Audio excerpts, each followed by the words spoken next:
Boa tarde, alunos. Hoje a nossa aula então é de geografia. Eu estou aqui na página 176 do livro. Abram aí para nós fazermos a leitura e a explicação. Vamos lá, ó. Interdependência entre o campo e a cidade. Estudamos que na zona urbana e na zona rural são realizadas atividades bem diferentes. Por exemplo, no campo é feita a retirada do minério de ferro, que é levado para as indústrias metalúrgicas e siderúrgicas. Lá, elas transformam em aço para a construção de carro, tratores, colheitadeiras, ônibus e outros. Esses produtos serão comercializados tanto na cidade como no campo também. Dessa forma, percebemos que o campo e a cidade são interdependentes, ou seja, um depende do outro para sobreviver. O campo precisa da cidade para ter, por exemplo, as máquinas, as ferramentas, os adubos, os pesticidas, né, que são os agrotóxicos que são colocados nas plantações, né? E a cidade precisa do campo para obter diversas matérias-primas para as indústrias. Então veja, esse texto aqui pequenininho, o que ele fala pra gente? Que o campo ele não viveria sem a cidade e a cidade não viveria sem o campo. Então nós já estudamos que no campo são plantados, né, os grãos, as frutas, os legumes, enfim, tudo que nós precisamos para nos alimentarmos e também para ser levado para a indústria, né, para fazer aqueles produtos industrializados que a gente compra no mercado.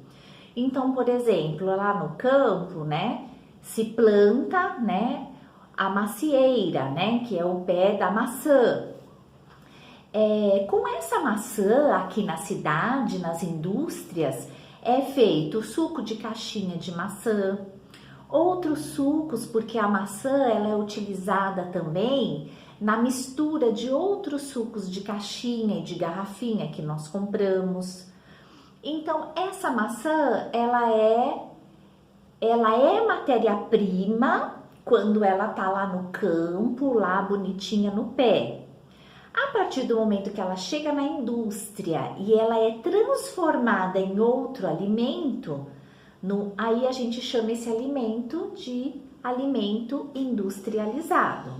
Então, veja, para termos esses alimentos prontos no mercado, como por exemplo a bolacha. Eu vou lá no mercado, eu compro um pacote de bolacha.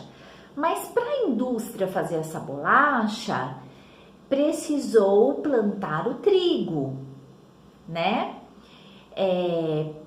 E aí, a partir desse trigo, que eu chamo de matéria-prima, tudo que é plantado lá no campo, cultivado lá no campo, cuidado lá no campo, eu chamo de matéria-prima. E tudo que se faz na indústria, eu chamo de produto industrializado. Então, para fazer a minha bolacha, eu precisei do trigo, que foi plantado, tá? Para fazer o chocolate, eu precisei do cacau, que foi plantado, que é considerado matéria-prima. Então, veja que o campo e a cidade vivem juntos, né? O que é a matéria-prima, ela acaba tornando-se um produto industrializado para nós, tá? A mesma coisa é o trabalho de mineração, que é aquele trabalho em que os garimpeiros, eles trabalham, né? Mexendo na terra, retirando muitas vezes o ouro, o ferro, a pedra preciosa. Mas na questão do ferro, né, vamos falar mais do ferro. O ferro, ele é tirado, né, ele é um minério, ele é retirado lá debaixo da terra e ele é levado para a indústria, esse ferro ele é transformado em aço e é feito ônibus, é feito carro, é feito trator, colheitadeira, ferramenta. E o campo para trabalhar, ele precisa do trator, ele precisa da colheitadeira, ele precisa de ferramentas. Então veja, o campo ele precisa da indústria que está na cidade. E a indústria que está na cidade, ela precisa do campo, do que é feito no campo, que é considerado a matéria-prima. Um depende do outro, né? Nós não vivemos só do campo, como nós não vivemos também só do que é industrializado. Um complementa o outro, né? Até na nossa alimentação, um complementa o outro, né? A gente não come só produto industrializado, a gente come arroz, feijão, que são grãos, né? Ervilha, lentilha, outras coisas que vêm, que são consideradas matéria-primas e vêm do campo direto para nós. Um, então, depende do outro, tá? Nós não viveríamos só de campo, como nós não viveríamos também só do que é industrializado, tá? Agora, virando aqui na página 179, eu vou continuar aqui nesse vídeo mesmo, porque faz parte também aí da unidade da lição de geografia que a gente vai aprender. Então, aqui na página 179, acompanha comigo, ó. Paisagens culturais. Vamos ver o que seria isso. Além da preservação das paisagens naturais, a sociedade se preocupa com a preservação das paisagens culturais. Assim como é importante proteger as espécies da fauna e da flora que estão ameaçadas de extinção, é necessário também preservar construções que, em muitos casos, são centenárias e têm muita história para contar. Então, o que está querendo dizer aqui em outras palavras mais populares, né? Que existe uma preocupação em preservar as paisagens naturais. O que é isso? Existe uma preocupação do ser humano, dos ambientalistas, em preservar a mata, a vegetação, porque afinal de contas nós precisamos da mata e da vegetação para chover, para ter água, nós precisamos da mata e da vegetação para nos alimentarmos e para ter um ar também mais limpo, mais saudável para nós respirarmos, certo? Então existe essa preocupação de preservar as áreas naturais, de não ser tudo só construído, né? Existe também a preocupação de preservar a fauna.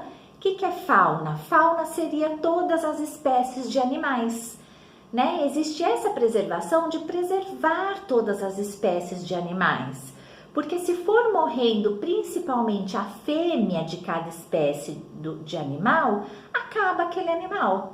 Então, por exemplo, a arara azul, né, que é tão bonita e que tem em grande quantidade no Rio de Janeiro, nas matas do Rio de Janeiro. Se o ser humano for tirando ela da natureza, essa arara, a fêmea, né, ela for sendo morta ou retirada da natureza, chega uma hora que acaba a espécie. Então, por exemplo, os filhos de vocês só saberiam o que seria a arara azul em vídeos, em filmes, enfim.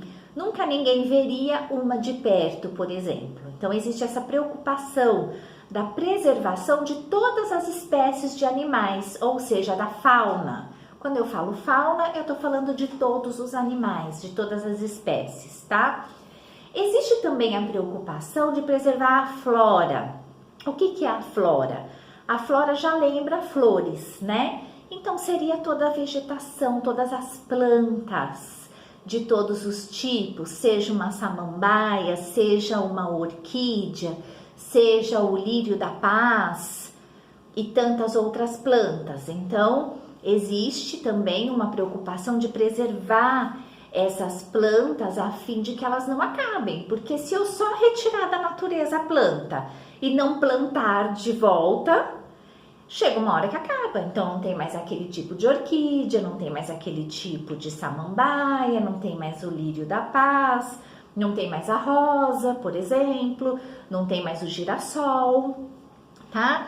E existe também aqui no caso mais desse texto a preocupação de preservar as paisagens culturais centenárias. Veja bem, centenárias, né? Vem de 100, ou seja, de 100 anos atrás, de muitos anos. O que foi construído há muitos anos atrás e faz parte da história de um lugar, da cultura de um lugar. Então, hoje o governo, ele também tem alguns patrimônios que chama patrimônio tombado.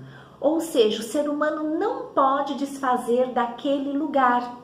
É um patrimônio público, histórico, cultural, que tem que ser preservado para as próximas gerações que vierem poder desfrutar, ver, apreciar, né? Então vamos lá. Aqui, ó, tá falando que é o Teatro Amazonas, fundado em 1896, lá em Manaus, Amazonas, 2015. Então veja, né? Aí é o Teatro Amazonas.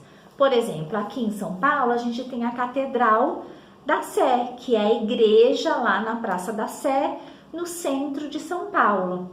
É um exemplo também, tá? Ela não pode ser derrubada, ela não pode ser modificada, ela é um patrimônio tombado, ela faz parte da história do nosso estado, da nossa cidade, né? Ela é uma paisagem cultural, então ela tem que ser preservada para as gerações futuras poder apreciar, tá?